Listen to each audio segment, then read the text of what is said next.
Hello guys, very very very good evening once again. मैं C Sharad Sharma. Previous video में हम लोगों ने कुछ डिविडेंड और रिवैल्यूएशन से रिलेटेड कॉन्सेप्ट सीखा था। चलिए आज हम एक फुल फ्लेज क्वेश्चन ट्राई करने वाले हैं।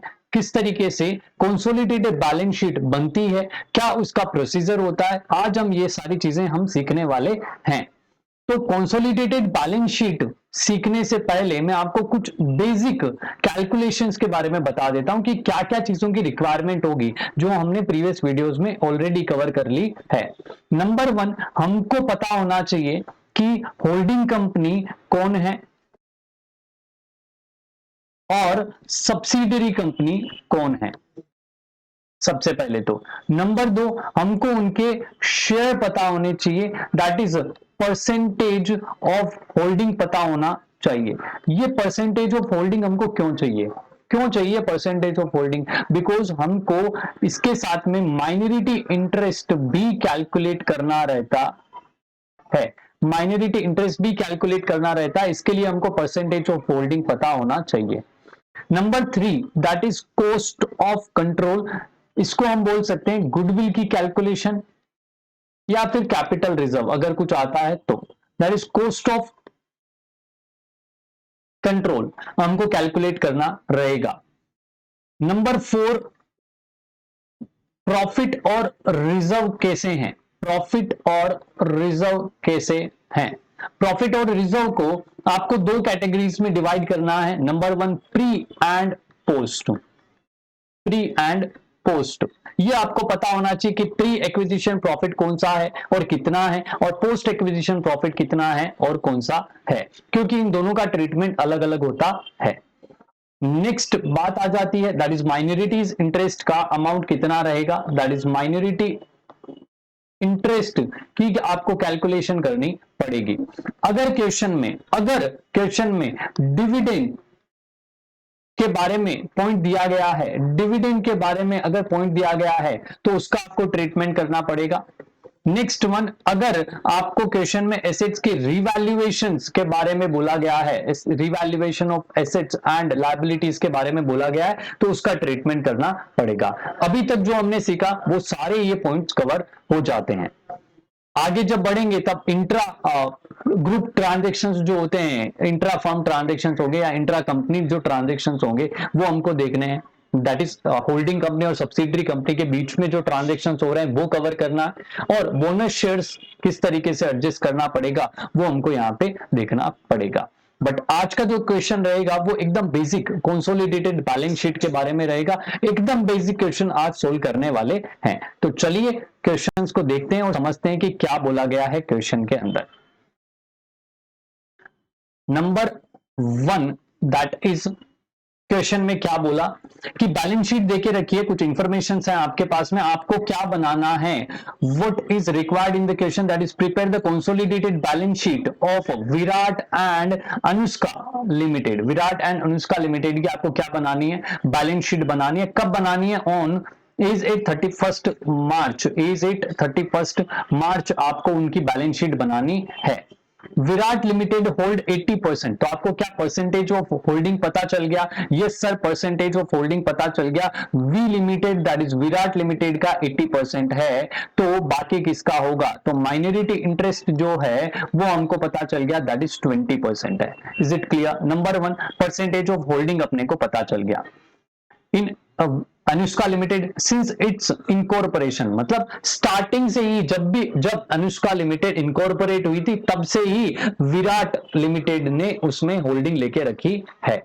तो यहां पे प्री एक्विजिशन और पोस्ट एक्विजिशन का कोई फंडा ही नहीं है, क्योंकि अनुष्का लिमिटेड जब इनकॉर्पोरेट हुई थी तब ही विराट ने क्या कर लिया था, विराट लिमिटेड ने क्या कर लिया था, उसमें शेयर होल्डिंग ले ली थी। दैट इज होल्डिंग कंपनी और सब्सिडरी कंपनी का रिलेशन तब से है जब अनुष्का लिमिटेड इनकॉर्पोरेट हुई। तो प्री एक्विजिशन, रिजर्व और प्रॉफिट कुछ भी नहीं है, जो भी है वो पोस्ट एक्विजिशन प्रॉफिट और रिजर्व है। चलिए बैलेंस शीट देके रखिए, विराट लिमिटेड और अनुष्का लिमिटेड दोनों की, ये विराट लिमिटेड है और ये अनुष्का लिमिटेड है। इक्विटी एंड लायबिलिटी, जो फॉर्मेट यहाँ पे देखे रखा है बैलेंस शीट का, वो ही फॉर्मेट आपको वहां पे बनाना रहेगा। यहाँ पे शेयर कैपिटल दिया हुआ है 6 lakh rupees, 4 lakh rupees, reserve surplus है 1 लाख रुपीज, 1 लाख रुपीज। ये जो प्रॉफिट्स देके रखे हैं ना 1 लाख रुपीस, किसका? अनुष्का लिमिटेड का। ये कौन सा वाला रिजर्व होगा? ये पोस्ट होगा, ये पोस्ट एक्विजिशन होगा, बिकॉज इनकॉर्पोरेशन की डेट से ही विराट लिमिटेड क्या है? Holding company. Long term borrowings देके रखा है, ट्रेड पेबल्स देके रखा है, एसेट्स में प्रॉपर्टी प्लांट इक्विपमेंट्स देके रखा है, नॉन करंट इन्वेस्टमेंट्स देके रखे हैं, करंट एसेट्स में कुछ inventory, trade receivable, cash and cash equivalent देके रखा है। कंसोलिडेशंस का बेसिक मतलब क्या है? कंसोलिडेशंस मतलब दोनों फर्म, दोनों कंपनीज का क्या करना है? मर्ज करके एक आपको बैलेंस शीट बनानी है। सर मर्ज का मतलब क्या होता है? दोनों की टोटल लगा के एक बैलेंस शीट बनानी है। मतलब कितना सिंपल काम है। ये जो बीच में ये लाइन दिख रही है ना आपको, ये वाली जो लाइन दिख रही है ना, ये लाइन को हटाना है, दोनों की टोटल लगानी है और बैलेंस शीट बनानी है। इतना सिंपल काम है। बट आपको थोड़ा सा क्या करना पड़ेगा? एडजस्टमेंट्स जो हैं वो आपको करने पड़ेंगे। नीचे कुछ आपको इंफॉर्मेशन देके रखे, that is notes to accounts है। जो यहाँ पे 1 2 3 पॉइंट्स देके रखे हैं, दैट इज 1 2 और 3, ये जो पॉइंट्स दिए इनसे रिलेटेड नोट्स टू अकाउंट्स दिए हुए हैं। शेयर कैपिटल है, रिजर्व सरप्लस है, रिजर्व सरप्लस में जनरल रिजर्व है, और नॉन करंट इन्वेस्टमेंट्स जो हैं वो नॉन करंट इन्वेस्टमेंट्स यहां पे देके रखे विराट के 3,20,000 के, और वो जो इन्वेस्टमेंट है वो यहाँ पे स्पेशली मेंशन कर दिया, shares in Anushka limited. Specially mention कर दिया मतलब ये जो इन्वेस्टमेंट है 3,20,000 का, वो पूरा का पूरा क्या है? अनुष्का लिमिटेड के जो शेयर्स परचेज किए उससे रिलेटेड है। इट मींस यहाँ पे 3,20,000 जो है वो कॉस्ट ऑफ इन्वेस्टमेंट हो गया, कॉस्ट ऑफ एक्विजिशन हो गया। क्लियर? सिंपल सी बात है। स्टार्ट करते हैं 1 बाय 1, बैलेंस शीट बनाना और चीजों को समझना। यहां पे पॉइंट नंबर 1 आ जाएगा, दैट इज आपको प्रॉपर तरीके से आंसर का सॉल्यूशन देना है, प्रॉपर तरीके से आंसर लिखना है। इसके लिए प्रेजेंटेशंस भी अच्छी खासी होनी चाहिए। अगर 12 to 16 मार्क का क्वेश्चन आता है तो आपके 16 आउट ऑफ 16 होने चाहिए। तो आपको क्या करना है? प्रॉपर तरीके से प्रेजेंटेशन करनी है। तो सबसे पहले आप क्या करेंगे? यहां पे हेडिंग लगाएंगे, that is consolidated balance sheet किसकी बना रहे हो? कंसोलिडेटेड बैलेंस शीट किसकी बना रहे हो? Virat, that is holding company, और उसकी subsidiary company that is Anushka limited. तो consolidated balance sheet of Virat limited and it's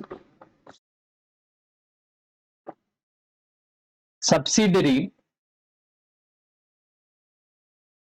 Anushka limited. अपने ए लिमिटेड कर देते हैं, दैट इज नाम बड़ा हो जाएगा इसके लिए। चलिए, consolidated balance sheet of Virat limited and its subsidiary Anushka limited कब बना रहे हो? इज 31st ऑफ मार्च या दिसंबर, जो भी आपको डेट देके रखी है, that is 31st March 2021। 31st मार्च 2021 ये आपका हेडिंग हो गया। हेडिंग हमेशा प्रॉपर तरीके से ही लिखें। नेक्स्ट आ जाता है, आपको क्या करना है? आपको दो चीजें करनी है। कॉलम बनाना है, कॉलम बनाना है, और एक कॉलम आपका अमाउंट का हो जाएगा, और एक पर्टिकुलर का हो जाएगा, और एक नोट्स टू अकाउंट्स का हो जाएगा।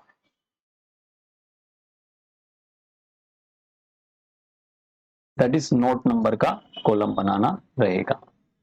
चलिए, first column that is particular, जिसके अंदर अपने डिटेल लिखेंगे, डिस्क्रिप्शन देंगे, particular. Second column that is note number, कौन सा नोट नंबर है? And third one that is amount. अगर रुपीज में है तो रुपीज में, लेक्स में है तो लेक्स में, वो जरूर यहां पे मेंशन करें। तो अपने रुपीज में अमाउंट है। मैं क्या करूंगा? 1 बाय 1 यहां पे मर्जिंग करूंगा, और जहां पे जो पॉइंट अपने को वर्किंग नोट के थ्रू प्रेजेंट करना है वो वहां पे वर्किंग नोट के थ्रू अपने प्रेजेंट करेंगे। चलिए, पॉइंट नंबर 1 क्या बोलता है? Equity share, equity share, equity and liability, share holder fund, share capital देके रखी है। पॉइंट नंबर 1 शेयर कैपिटल देके रखी है। समझिएगा, हम क्या कर रहे हैं? यहां पे कंसोलिडेटेड बना रहे हैं। तो जो विराट लिमिटेड की, दैट इज होल्डिंग कंपनी का जो अमाउंट है शेयर कैपिटल का, दैट इज 6 लाख रुपीज, वो तो आपको कंसोलिडेटेड बैलेंस शीट में दिखाना है, नंबर 1। नंबर 2, जो सब्सिडरी कंपनी है उसमें 4 लाख रुपीस का जो अमाउंट है, इसमें दो शेयर हैं। नंबर वन, एक तो विराट का, दैट इज होल्डिंग कंपनी का, और एक माइनॉरिटीज का। तो मैंने क्या बताया था आपको कि माइनॉरिटीज का जो शेयर होता है वो सेपरेटली बैलेंस शीट में शो करते हैं, सेपरेटली शो करेंगे। तो माइनॉरिटीज वाला पोर्शन अपने वहां पे शो करेंगे। जो होल्डिंग कंपनी का पोर्शन है उसका क्या करोगे, उसको एलिमिनेट करना है, उसको बैलेंस शीट में शो ही नहीं करते हैं। क्यों नहीं करते हैं उसका रीजन बताता हूं। आप एक तो इक्विटी का ये जो पोर्शन है वो, नंबर दो, अगर प्री एक्विजिशन प्रॉफिट होता है उसमें जो होल्डिंग कंपनी का शेयर होगा, दोनों मर्ज करके आप क्या निकालते हो, सीओसी निकालते हो, दैट इज गुडविल, या फिर कैपिटल रिजर्व निकालते हो। कैसे निकालते हो, कैसे निकालते हो, सीओसी और CUI, that is cost of investment, इन दोनों को कंपेयर करोगे तो ये जो इन्वेस्टमेंट है यहाँ पे 3,20,000 का, इसको भी हटा दो, इसको भी यहां से एलिमिनेट कर दो, और ये जो शेयर कैपिटल में होल्डिंग कंपनी का जो शेयर है उसको भी हटा दो। ये आपको काम करना पड़ेगा। तो जो गुडविल और कैपिटल रिजर्व आएगा वो आपको कंसोलिडेटेड बैलेंस शीट में दिखाना है, बाकी सारी चीजें आपको हटानी रहेगी। तो मैं यहां पे लिख देता हूं इक्विटी एंड लायबिलिटी, सिंपल सा काम है, दैट इज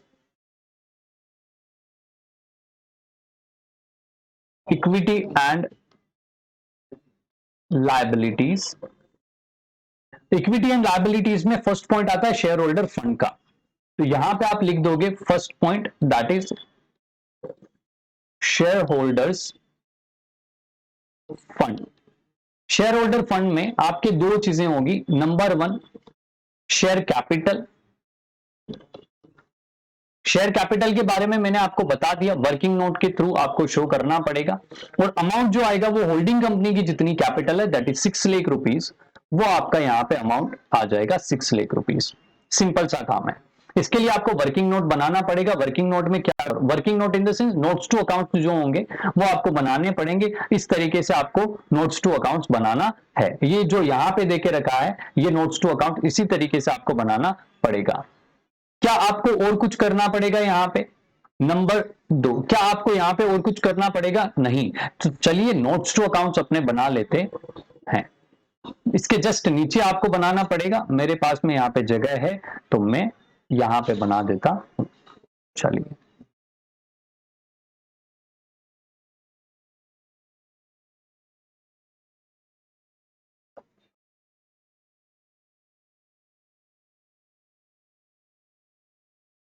हेडिंग लगा दो notes to accounts.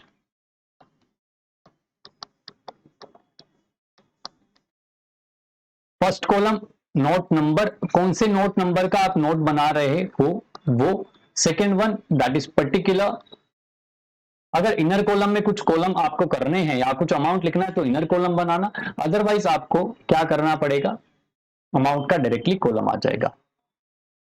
Note number one, note number one क्या चीज का था, हम लोगों ने देखा कि नोट नंबर वन है वो हमारे शेयर कैपिटल का है। शेयर कैपिटल में क्या लिखना है, शेयर कैपिटल में आपको यही लिखना है कि 60,000 इक्विटी शेयर्स हैं, 10 rupees each, fully paid up है 6 लाख रुपीज। वो किसके हैं, अब यहाँ पे विराट का या अनुष्का का नाम मेंशन करने की जरूरत ये सच नहीं है, डायरेक्टली आप यहाँ पे लिख सकते हो। वैसे लिखना चाहो तो आप लिख भी सकते हो। तो 60,000 equity share of rupees 10 each of Virat limited, आप यहां पे मेंशन कर दो तो भी चल जाएगा। डन, अमाउंट आ जाएगा 6 लाख रुपीस, टोटल आप लगा दो 6 lakh rupees. Note number one, क्या किया आपने, जो एलिमिनेट किया है, किसका पोर्शन एलिमिनेट किया, Anushka limited, that is subsidiary का जो शेयर कैपिटल है वो कभी भी कंसोलिडेटेड बैलेंस शीट में नहीं आएगा। ये पॉइंट जरूर याद रखना। नेक्स्ट पॉइंट आ जाता है रिजर्व एंड सरप्लस का। रिजर्व एंड सरप्लस में 1 लाख रुपीस है विराट का और 1 लाख रुपीस है अनुष्का का। अब ये जो 1 लाख रुपीस है ना, अब इसमें आपको क्या करना पड़ेगा, ये जो 1 लाख रुपीस हैं इसमें आपको दो पार्ट करने पड़ेंगे, रिजर्व के दो पार्ट करने पड़ेंगे।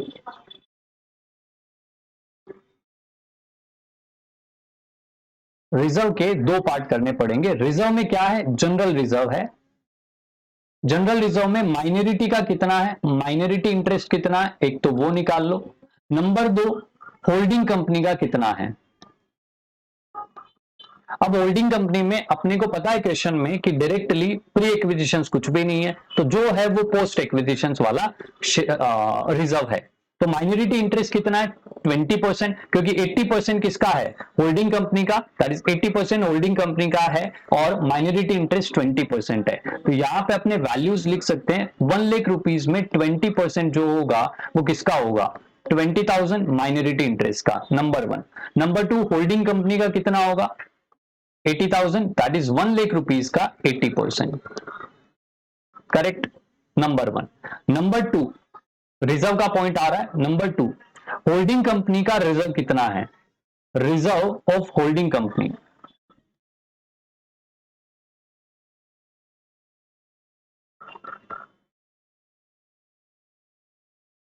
आपको क्वेश्चन में देके रखा है 1 लाख रुपीज, तो वो तो एज इट इज ही रहेगा, कोई एडजस्टमेंट की बात नहीं आती है।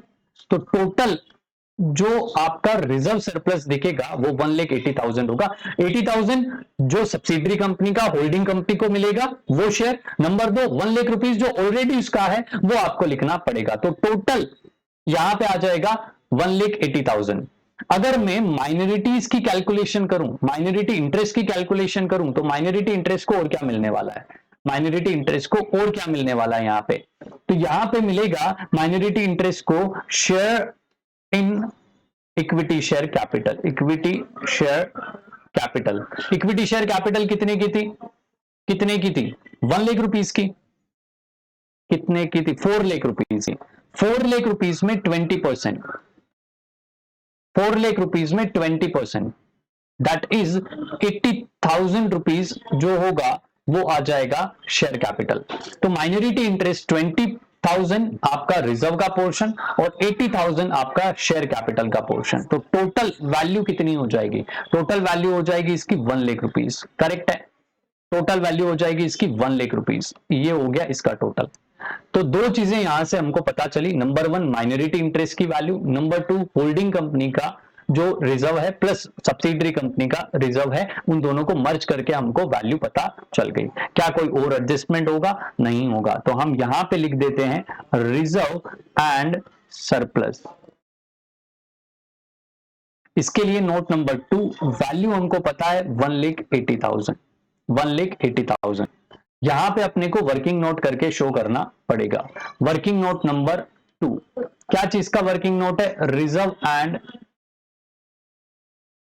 सरप्लस का, रिजर्व एंड सरप्लस का आपका वर्किंग नोट बनेगा। रिजर्व में आपके पास में जनरल रिजर्व है, general reserve of V limited, that is Virat limited, उसकी वैल्यू हमको पता है 1 लाख रुपीज, नंबर 1। नंबर 2, इसमें ऐड कर दो share in general reserve of Anushka limited, that is a limited, उसकी भी वैल्यू हमको पता है 80,000। ये कौन सा वाला था, ये पोस्ट एक्विजिशन रिजर्व है, क्योंकि इनकॉर्पोरेशन से ही हमारे पास में है, तो यहां पे वैल्यू आ जाएगी 1,80,000 और इसकी टोटल लगा दो 1,80,000, टोटल रिजर्व का मैटर क्लोज, रिजर्व का matter close.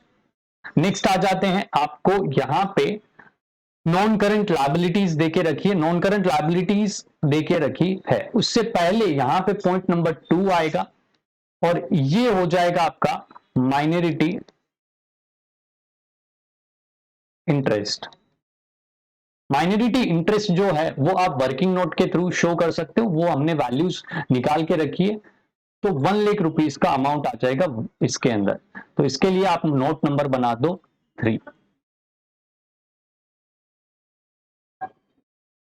Note number 3, that is minority interest. और माइनॉरिटी इंटरेस्ट हमने वर्किंग नोट के थ्रू शो किया था, तो यहां पे आप डायरेक्टली ऐसे लिख सकते हो वर्किंग नोट नंबर, तो जो भी आपका वर्किंग नोट नंबर रहेगा वो आपको शो करना और वैल्यूज लिख दो 1 lakh rupees, correct. Next point आपका आएगा that is non current liabilities. Non current liabilities में आपके पास में है लॉन्ग टर्म बोरोइंग्स, तो यहां पे आप number 3 that is non current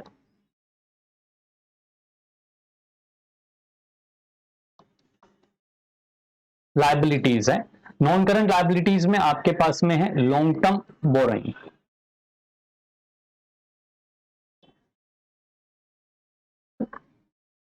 इसके लिए नोट नंबर 4 क्या करना है, इसमें कोई एडजस्टमेंट करने की जरूरत नहीं है, सिंपल सा काम है। कंसोलिडेट करना मतलब दोनों के फिगर को ऐड करना है, दोनों के फिगर को ऐड करना है। कोई यहां पे बड़ी डिफिकल्टी नहीं आएगी। 2 लाख रुपीज पर plus 1 lakh rupees, that is total value आ जाएगी, that is 3 lakh rupees.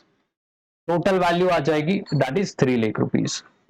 2 lakh plus 1 lakh that is 3 lakh rupees. अब यहां पे आपको नोट बनाना पड़ेगा पॉइंट नंबर 4 और डायरेक्टली लिख दें long term borrowings. Long term borrowings, long term borrowing में आपके पास में क्या है, एक तो है वी लिमिटेड का फिगर और एक है ए लिमिटेड का फिगर। तो वहां पे आपको क्या करना पड़ेगा, पूरा अमाउंट शो करना पड़ेगा। 2 lakh plus 1 lakh that is total value आ जाएगी 3 लाख रुपीज। टोटल वैल्यू आ जाएगी 3 lakh rupees. Fine, 2 lakh plus 1 lakh. Next आता है आपका करंट लायबिलिटीज। करंट लायबिलिटीज में ट्रेड पेएबल, अगेन उसके अंदर कोई एडजस्टमेंट नहीं है। अगर इंट्रा फर्म ट्रांजेक्शन होता या मतलब दोनों कंपनीज के बीच में कुछ ट्रांजेक्शन होता, उसकी वजह से अगर ट्रेड पेएबल में कुछ पॉइंट आता कि 1 lakh rupees of Virat limited includes Anushka और अनुष्का के अंदर विराट का कुछ अमाउंट है, तो उसको अपने को एलिमिनेट करना पड़ता। तो यहां पे इस सच कुछ पॉइंट नहीं आ रहा है, that is 1 lakh rupees plus 1 lakh rupees that is 2 lakh rupees आपका टोटल अमाउंट हो जाएगा। तो पॉइंट नंबर 4 दैट इज यहां पे हम लिख देंगे करंट लायबिलिटीज। बड़ा ही सिंपल सा क्वेश्चन है, सिर्फ आपको कॉन्सेप्चुअली 1 बाय 1 चीजों को लिखना है। तो यहां पे आ जाएगा point number A that is trade payable. Trade payable point number 5 लिख दो और वैल्यू आ जाएगी 2 लाख रुपीज। वैल्यू आ जाएगी 2 lakh rupees, 1 plus 1। Okay, notes to accounts again आप पॉइंट नंबर 5 लिखोगे और यहां पे आ जाएगा trade payable. Trade payable, trade payable में वी लिमिटेड का कितना है और ए लिमिटेड का कितना है, वो वैल्यूज आपको दिखानी पड़ेगी। 1 lakh rupees plus 1 lakh rupees. Consolidation कुछ बड़ी हार्ड चीज नहीं है, सिर्फ आपको उसके कॉन्सेप्ट्स पता होने चाहिए, करना क्या होता है वो पता होना चाहिए। अगर जिसको कंसोलिडेशन का सिर्फ मीनिंग पता है ना कि भाई दोनों फिगर्स को ऐड करके आना है, तो काफी हद तक उसका क्वेश्चन सही भी हो जाता है। हम क्या कर रहे हैं यहाँ पे, कुछ एडजस्टमेंट्स को छोड़ के बाकी हमने क्या किया, अनुष्का के फिगर को विराट के फिगर को दोनों को ऐड करके टोटल लिख रहे हैं, दैट्स इट, इतना ही कर रहे हैं। तो जिसको कंसोलिडेशन के कॉन्सेप्ट्स भी नहीं पता, अगर वो फिर भी ऐड करके आ जाए तो भी उसको अच्छे खासे मार्क्स मिल सकते हैं। और हमको तो कॉन्सेप्ट्स पता है, हमने सीखे हैं, इसके लिए हम पूरा क्वेश्चन सोल्व करके आएंगे ना। आपको क्या करना है, यहाँ पे टोटल लगानी है, that is total of equity and liabilities. Total of equity and liabilities, यहाँ पे वैल्यू आपको पता होनी, कैलकुलेट करनी पड़ेगी टोटल। चलिए 6 lakh rupees plus 1,80,000 plus 1 lakh rupees plus 3 lakh rupees plus 2 lakh rupees, ये टोटल लगा लीजिए। 13,80,000 का आपका यहाँ पे फिगर आ रहा है। 13,80,000 का यहाँ पे फिगर आ रहा है, number 1। Number 2 that is asset side आपको लिखनी है। एसेट्स,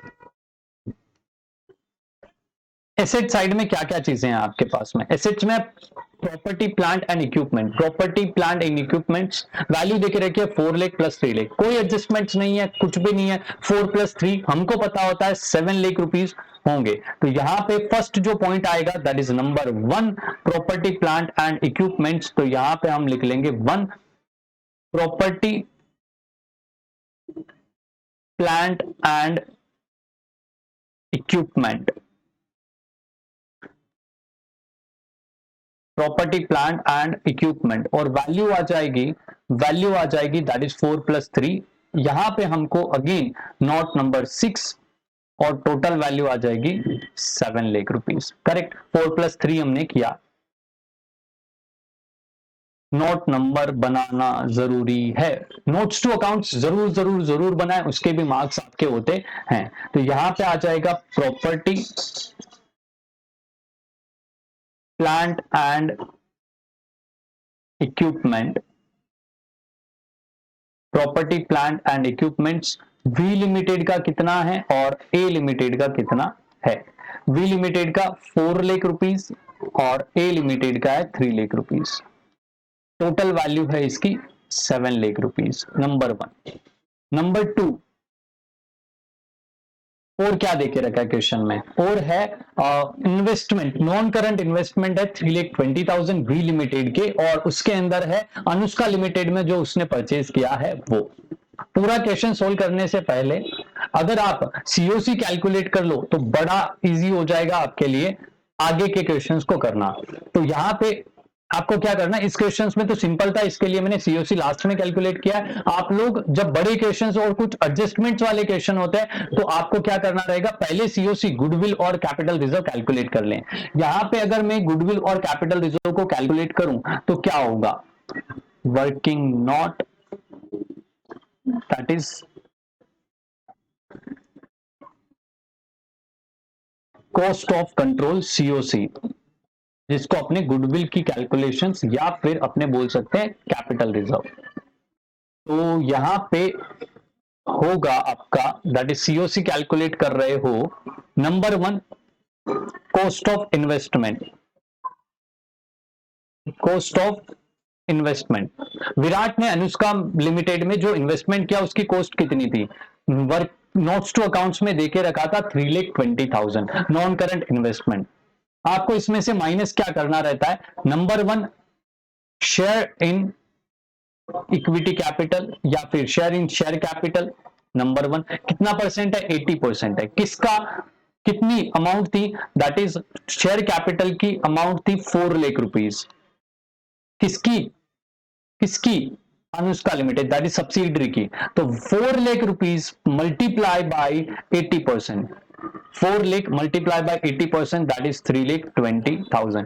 क्या प्री एक्विजिशन रिजर्व है, क्या प्री एक्विजिशन प्रॉफिट्स हैं, क्या डिविडेंड का पॉइंट बोला है, कैपिटल प्रॉफिट में से डिविडेंड दिया, ऐसा कुछ भी नहीं है। क्या रिवैल्यूएशन हुआ है, ऐसा भी नहीं है। तो आपको क्या करना है, सिर्फ इतना सा ही करना है। और यहां पे हमको पता चल गया कि जितना इन्वेस्टमेंट किया उतना ही बेनिफिट मिला है, that is cost of investment और cost in equity, that is share in equity, दोनों बराबर है। तो गुडविल और कैपिटल रिजर्व कुछ भी नहीं है। तो इंटेंजिबल एसेट्स में और रिजर्व्स में कुछ भी दिखाने की जरूरत नहीं आती, सिंपल सा काम हो गया।